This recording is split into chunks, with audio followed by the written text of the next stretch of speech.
Welcome back, everybody. We are here for another fun edition of Indie Reads Aloud, and I cannot tell you how absolutely honored and thrilled I am to have my dear friend Caroline Topperman here on the program today. She is one of Drake's favorite people on the planet, and she's one of my favorite people on the planet.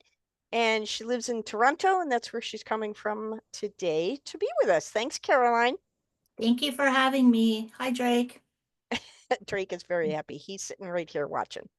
Um, I'm thrilled. So I have to back up and remember that people don't know you the way I know you. So I have to do this properly. Caroline Topperman is an European Canadian writer. She is also the author of Tell Me What You See, which draws on inspiration from her travels. An amazing prompt book, by the way. I've come up with some great stories from your book, so I appreciate that. Her next book explores her family's history in Afghanistan, which I'm really looking forward to reading. She lives in a worker's cottage in Toronto until the urge to move strikes her once again, and we never know when that might happen. This Exactly. book that she's going to be reading from today is called Your Roots Cast a Shadow, One Family's Search Across History for Belonging. This is one of the most powerfully engaging memoir style books I've read in a long, long time. And I say memoir style because it's not selective memoir. This is a fully engulfing story about you and your connection to your family and your family's heritage and experience and transition from one stage of existence to the next. And I just think it's one of the strongest, most moving pieces I've ever read. Well, thank you. I'm so, so happy. I'm about halfway through the book right now, and it's so provocative, and it not only makes me think, but it really, I feel like I'm getting to know you as a human better even after all the hours we've spent talking and being friends and the years we've spent getting to know each other. I feel like this book is helping me get to know you a little better. Did you find the same kind of feeling as you were reading it? Did you feel like, as you were writing it, did you feel like you were starting to get to know your grandparents differently? Oh, yeah, definitely. Because a lot of their experiences they never talked about. And, growing up, we had a vague idea of what they had gone through, but because they wouldn't talk about their experiences during the war, and that was my maternal grandparents, and because the other grandparents, I never knew them. So I didn't know a lot of these stories, and it wasn't until I read my grandfather's book, and then found all the letters that my mother had written home or that my one grandfather wrote to the other grandfather. And it was only then that I was able to um, sort of see that other side because it wasn't just through stories and or through my dad's telling of stories, which is what I mostly had. So, yeah, it was, and then my grandmother did an interview before she died. And so I mean, stories change. We know that they're not always 100% accurate. Sure. And that I could piece together little bits and pieces. And just because I did know them, I could sort of read between the lines and know where exaggerations happened and Yeah. where things were real. And then what's not in this book is that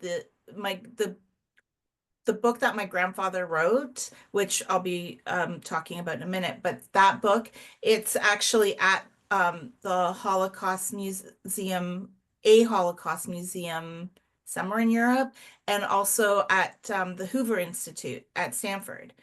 They have a copy of it. And Wow. so, yeah, but the part that's not there is that he had actually sent this book to like a dozen or so of his friends after, just not really for feedback in terms of him being a writer, but just feedback in terms of their experiences.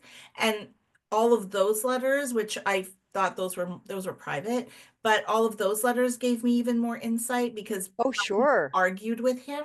So because people No, had, it happened this way. No, it happened that way. yeah, and also just because of some of his choices, like people were really disappointed by some of his choices, or like, oh, I guess I understand why you may have thought this, but and so those little bits really showed me another side of him because they weren't personal.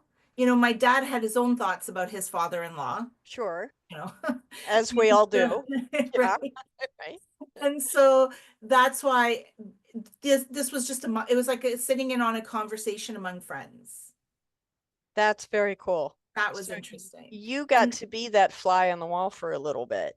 yeah, and also because I inherited my mother's copy, she chose to respond to her father. Oh, I bet that was interesting That to was read. also, yeah, that was a very different one as well. That one might appear parts of that in the next book. But because she never told me how she felt either. And she passed away, we should say, in 95. So this was Okay. before I never knew my mother as an adult where I could ask her those adult questions. Sure. Yeah. Yeah.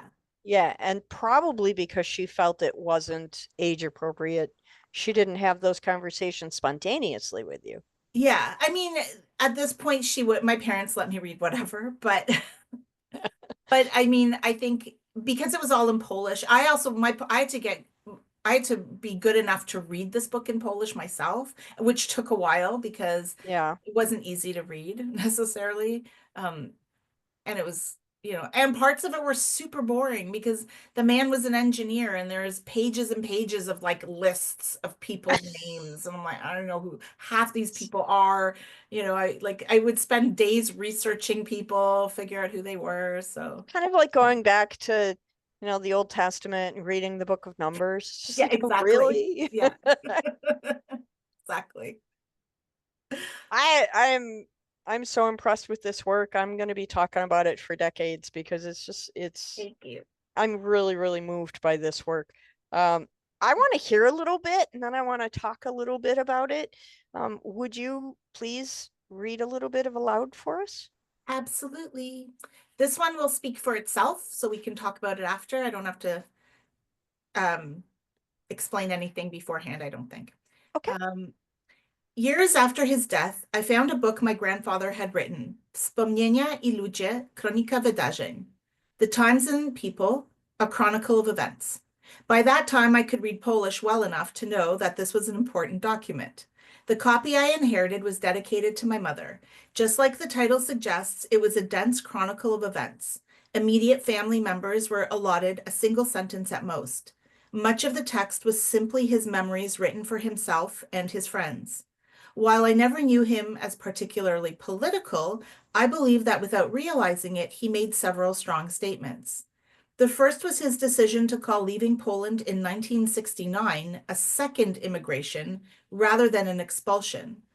The second was the choice not to choose Israel, which was the only easily available option at the time.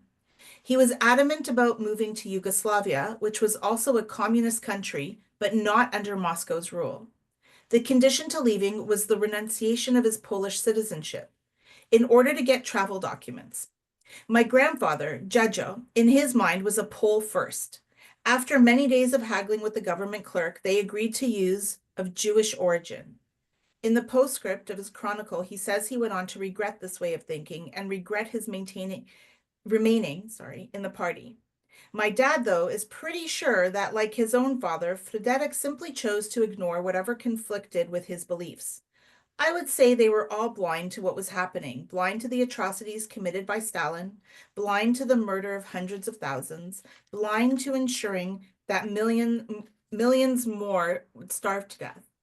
The Polish communists of the 1930s clung to a steadfast belief in the ideals of the system. For whatever reason, they chose to swallow all the propaganda. Willfully blind or simply stubborn, one thing about the young Frederick is clear. Once he chose a path, nothing would deter him. Thank you very much. So a couple of things come to mind when you're reading this. The first one is I don't think that the majority of people today understand what it means when you say travel documents, right? We Right. understand passport, we understand birth certificate, but this is one of the things that is mentioned throughout this book. You refer to travel papers, travel documents, getting letters of placement. Can you speak a little bit about what Sure. that process is? I mean, the process, not so much because I'm thinking a lot of it was Right. them really I having to guess I'm thinking more figure it out. emotionally. Yeah, I know, I know. Like, Um, so, this was this at the time when they were leaving and they were trying to figure out what to do. Um, so this was let's just go back one step and say that my grandparents actually did have to flee the Poland, or now it's Ukraine. Back then it was Poland. They did have to flee and they survived the war in Uzbekistan, in Tashkent. mm-hmm, And even that journey meant that they had to, when they were crossing from place to place, they had to keep obtaining travel documents because records were kept at the time. And you kept needing to have proof to show that you could move, that you were free to move to go forward wherever you were going. And we know that we've seen that in movies too during the war where they're trying to obtain these travel documents and they're paying all of their money just to get that to right, be able to survive. So war is over, 1969, 1968, and Poland is once again sort of, I mean, it wasn't Poland during the war, let's be clear, it was the Germans, but at this point in Poland, it's a communist government. Communism is no means no religion, right? They don't like religion. That right, communism is a religion. right, And so what happened is about 25,000 Jews left Poland in between 1968, 1969, 1970, something like that, because the country didn't want them. And but in order to get papers, it wasn't so simple. It wasn't like now where you just go, you apply for your passport, and you're good to go. yeah, He had to, yeah, in Poland, especially at the time, he was supposed to put Jewish. That was when you were a Jew, you weren't Polish, you weren't anything else, you were a Jew. So that's what he had to do. But because he was a member of parliament and he actually had the NKVD, which was the secret police, they had a file on him. And it wasn't just so easy for him to say, like, oh, I'm going to apply for my passport, fill out this paperwork, get it signed, stamped, and go. No, they had to have his origin, who he was, and it was like the government had to give him permission to leave. yeah. As I was reading, I noticed several places where he's on this journey and he has to obtain papers from the army or from his place of employment to move to another place of employment or to it just sounds like, oh my goodness, the complexity of it. Yeah. And my parents And had if you that. were caught without those Oh, papers, yeah. it Jail. was it well, but it was I mean, more than just jail, it was persecution, right? yeah. Yeah. And I find it a remarkably emotional idea that in an age today where digital stuff is so strong that a piece of paper meant life or death. Oh, oh, yeah. Yeah. I find that like an emotional conundrum. It's just it's remarkable as I read through your work to see the experience of have at almost every step of their journey they had to get another set of papers. Yep. And permission. That's the thing that gets me. It's permission. Because now, yeah, we have to get a set of papers. It's a passport, but Right, it's not, but it's like unless you've done something horrible or you're on some no-fly list or yeah, whatever, you get the papers. It's not, right. it might be, When I came up to visit you in Toronto, it was simply, okay, tell me where you live, let me see your identification, yeah, and have a nice trip. I mean, it was right. a very simple process. Exactly. And yeah, no, this was a lot more complicated. I don't have those ones, but I do have some of the papers that my dad had from his time in Iraq. I have his papers. He like for some reason they made it through all the moves and Wow. all the years, but and it's from the same time. It's from the 60s. But yeah, I have some of those. I have some of the papers of when my family made it to Sweden too, which is really cool. That's incredible. Yeah. It's just the whole idea is like I get the sense that you were given an amazing gift of walking through a museum of your family's past. Oh yeah. Yeah. It's very cool. I want to hear some more. Will you Okay. read some more for me? Sure. So what I've done is I have my grandfather, so on my like maternal grandfather, and then my father, and then me. These are the three passages that I'll be reading from. This one's my father.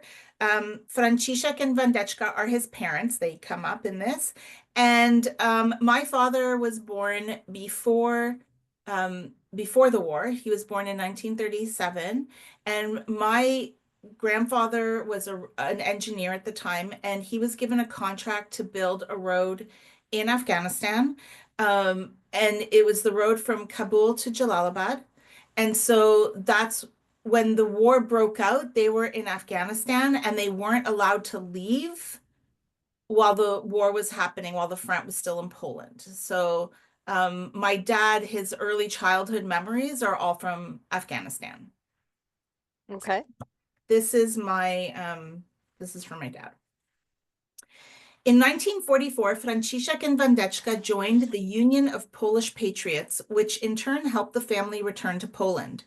After 7 years in Afghanistan, as a part of the movement to get Poles to come back to their homeland, Franciszek and Wandeczka returned to Lublin, which had already been liberated from Nazi control by the Soviets and the Moscow-formed Polish army. As memories tend to be, my father's stories of that time are disjointed. What I'm left with are bits told to me at different times, fragments that paint a picture of the family returning to Poland while the war still raged nearby. Combined with the way borders have shifted through history, things can get confusing. In this account, my father's family journeyed from Kabul to what was then the Soviet city of Termez, but is now a part of Uzbekistan. Looking at a map now, you might be confused. I know that I was. Termez is now in Uzbekistan, but back then it was the Uzbek Soviet Socialist Republic. With some prodding, I managed to extract this memory. When we left Afghanistan, we left Kabul for the Afghan-Soviet border, specifically Termez, which was on the Soviet side, on the other side of the Amu Darya River. There was the Aral Sea, which later dried up, and there were two rivers, Amu Darya, which was on the border, and Sir Darya, which flowed south. We crossed the Amu Darya, which was only a few meters wide. There were planks set up across the deep water of the river. There was no other way across, so these men carried our things while the planks bowed beneath their weight. But they had to because that's where the railway was. Afghanistan didn't have a railway. It still doesn't. Then we sat in Termez for 2 or 3 days waiting while the authorities looked at every document and searched every single one of our belongings. They took all of my father's home movies, 6 years worth of documentation, all the negatives and a few dozen films made on his 8mm Kodak camera. They took everything they could, and of course they exchanged our money for their benefit. They gave us 1 ruble for a bag of Afghani, when it was the other way around. Much later, they accused my father of building roads against the Soviet Union during the war. From Termez, we caught the train to Tashkent, then circled north of Kiev, to Moscow. There we were in the metro, which was tight as hell, and the trains were overstuffed with people. I was little back then. I was just a squirt, and Engineer Okensky would hold my hand. When the crowd became too much, he would squeeze my hand, and I would make a loud grunting noise. A cry would surface. Chłopak, dziecko, miejsce zrobić dla niego. Small kid, boy, make room for him. The crowd would shift and compress itself even more. At the time, we were living at the Polish embassy in Moscow and traveling daily to a hotel for dinner. Those were the restrictions. There would be some soup, maybe a little bit of meat, but my mother would collect the bread in her bag and bring it home for later or the next day. We were always able to find some fat or jam for the bread. At the embassy, about a dozen of us in total received a bag of rice, some salt and pepper, and a blanket. That's incredible. It's the more things change, the more they stay the same. I mean, we're hearing the same kinds of accounts from people in that region now, refugees in that region now, of what they're encountering. Yeah. Did your father ever share with you about the emotional impact of living like that? Or did he more just relate the list of first we did this, then we did that? I mean, what did he connect the emotionality of it for you? He did a little bit sort of in his way, you know, so maybe it wasn't as emotional, but you could see it. And, you know, he grappled a lot with the fact that his family disowned him and that he didn't see his father before his father died. So it was sort of related in other ways for us where I had to again read between the lines a little bit. And there was a moment where I pressed him on some of that and he wouldn't really talk about it too much. But I know, for example, um, I was raised in one of those households where you finished everything on your plate because there were children starving all over the world. And it Okay. wasn't until much later that my dad finally made the connection himself, saying, "Oh, yeah, I guess it's because we never had enough food." And so, Wow. you know, it was things like that. Yeah. And there was also a time when we were in Poland. It was after my mother had died. My father brought us to Poland because he said, you know, he wants us to see where we're from, where our roots are. And we got a train trip. We took a train trip. And I remember we were in second class, it was fine. And my dad and my sister decided to take a little walk up the train and they come back and they're telling me how fantastic first class is, how amazing it is. And I was like, oh, okay. And then I was like, oh, how much was it? And like, how much is it? Like, how expensive is this amazing first class? And Yeah. we realized it was a $2 Canadian dollars. So you know, at the time, maybe a dollar American, I don't know, difference. And I was like, what? So, you know, I made a joke like, oh, so what, Dad? You couldn't spring for that extra dollar for each of us? And my Right. dad laughed and he's like, I never traveled in first class. So it Oh, didn't so even it was all occur to subliminal me. even for him. Yeah, Yeah. it never even occurred to him. And so I think it was those kinds of things that you could see that really affected him, or even something really dumb. There was this carpet that he fell in love with, um, yeah, a number of years ago, and I remember him coming to me and saying, I really want this," and I was like, "Why not?" And he's like, "Well, you know, I don't want to invest in myself because who kn-" and I remember thinking, "But you love this carpet. Why you can Yeah. Why afford is it?" this such a difficult Yeah. decision? Yeah. And so it was more in those ways that I saw how much this impacted him. Sure. That's phenomenal. I mean, you're a product of living history. I think that's for me, that's amazing. I mean, I'm just a dull, boring American kid. I find this incredible. I'm tremendously fascinated. But I mean, it came, I was doing an interview and actually this came to me because so, you know, in order to get this published, I had a whole proposal and there's that whole section of who's this book for? Right. And it was really funny. So my book was for people who maybe haven't traveled as much or who don't really know their roots, but know that their roots and their story has a connection to the bigger world and they're just trying to figure out how. And it's really funny because I started realizing that everybody who's making a really big connection with this book, that's it. It's that. And I know Yeah, that, you know, that you're looking at these things and thinking, okay, well, how do I absolutely. find out about my family and where they came from? And Sure. so this is so for everybody out there, this is the power of knowing who your audience is because but it's That's right. true, right? It's And very true. and Yeah. that's the most exciting part is to hear that because the whole point of me writing this book, I knew a lot of these stories. I mean, yes, I did research and all of that while I was doing it, but the whole point of this book was for people to go, "Oh, wait a second, what's my story?" Yeah. Yeah, and you've accomplished it absolutely beautifully because it is a story that makes us want to connect and makes us want to ask, where do we come from? Where do our parents come from? How did this happen? And how are we connected to what's happening now? That's the thing that I find most amazing about reading your work is that you, as the third main character in this story, you have an opportunity to really see how the past and the future are connected. Would you read the next section for us, pretty please? Absolutely. So this is chapter 5, Choinki and Menorahs, A Clash of Holidays in Warsaw. And this is about like a couple month after we've arrived in Warsaw. So because in 2013, my husband and I sold everything, almost everything we owned, and we moved to Warsaw on a whim, my whim, because I'm like that. And choinki are Christmas trees, but I just love the way it looks on the page. So I It left is a it cool Polish. word. It's a It very is a cool cool word. word, right? Yeah.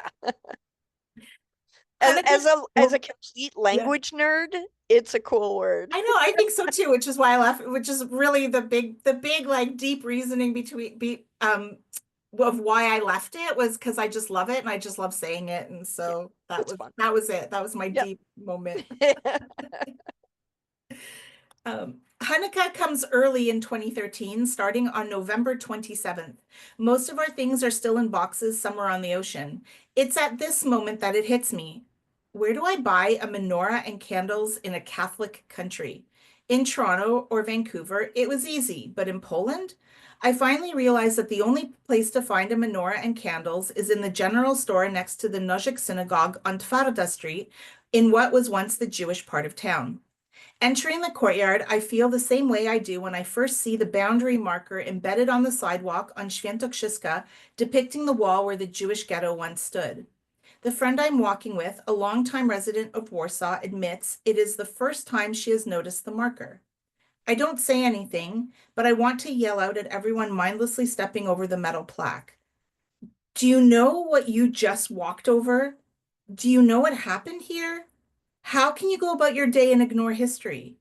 At least take a second to acknowledge it. This isn't about religion.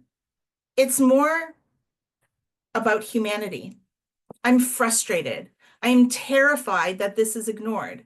Why isn't more being done to educate the public? I know that there's a good chance that the Holocaust will be forgotten in the near future and that that will be dangerous for the entire world. I feel paralyzed with my thinking, and I'm not entirely sure what I can do to relay my fears to anyone who will listen. A uniformed soldier cradling a large gun stands guard out front. This is a very common sight around most European synagogues. The main synagogue in Berlin stands behind a 10-foot fence. The main synagogue in Florence has concrete barricades spanning a 6-foot perimeter around the entrance. Paris, Prague, Venice. If the city even has a synagogue, then it's most likely behind some sort of wall, populated with armed guards. Churches, on the other hand, are easily accessible with doors that are open to the public. We approach a man sitting behind a large glass wall. What do you want? Why are you here? Are you Jewish? I say that I am, and my husband is not. We have to hand over our passports, and with much skepticism, he allows us finally to enter. I am more welcome in the general store, and when the man behind the counter learns I'm in the market for a menorah, he's thrilled to show me everything they have. I also buy some candles and a few other treats that will get us through the holidays. As we leave, after he tells me that I'm always welcome, he says a few words in Hebrew. I smile and mumble something. I hope he doesn't guess that I have no idea what he said. That's amazing. When I read that passage, I was struck by the same thing you were about how many times can you walk over this marker and ignore it? Because for me, seeing something like that would almost require a prayer because it is so absolutely striking. Um, but that juxtaposed with guards on the outside, I mean, at one point they're ignoring that this is ever a thing, but in the next moment, you've got machine guns in front of you. I mean, it just does. How did that? I felt like when I read that passage in the book, you had a lot more to say about it. So how did that really get to you personally as a newly transplanted Jew to Poland? I mean, what was that like for you? So, I mean, this was something that we saw time and time again. And Poland or Warsaw, I'll say Warsaw specifically, but Poland as a whole, just like a lot of other countries, they're still grappling with everything that happened and where or not where to take responsibility or not no responsibility. And this, Even 70 years later. yeah, yeah. Wow. Okay. Um, so um those markers are not that old because for a long time there was nothing really depicting anything about where what was what had happened about the war, the ghetto, or anything like that.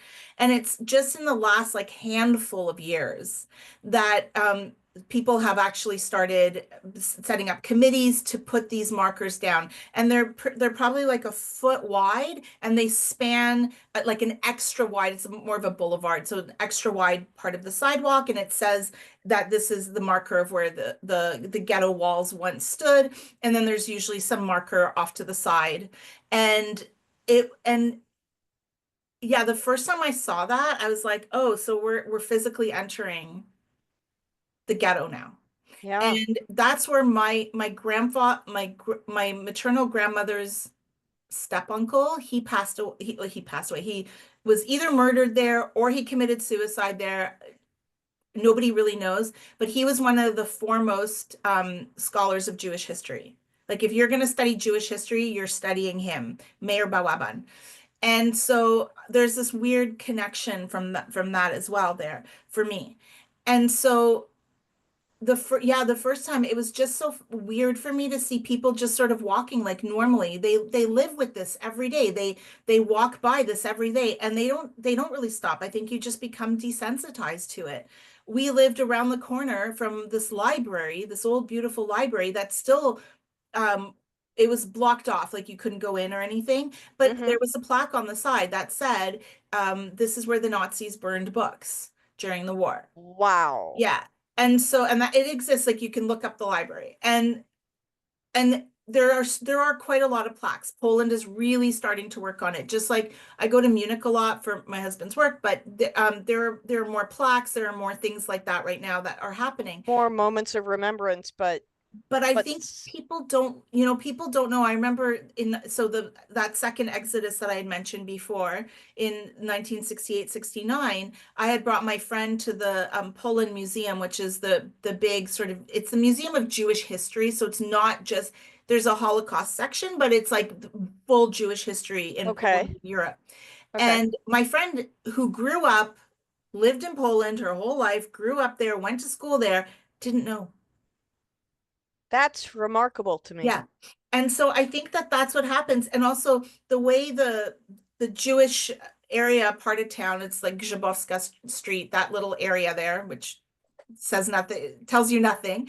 But Well, telling me that it's the main area. Okay. for the where that's where the like Isaac Bashevis Singers Festival is every year. So it's starting to garner more noise. But that part, you have to actually find that synagogue. It's not you unless you actually walk through the square, you're not really gonna. It's not like finding the Washington Monument. No, exactly. It's Okay. not like in your face right there. It's sort of you have to like know where to go.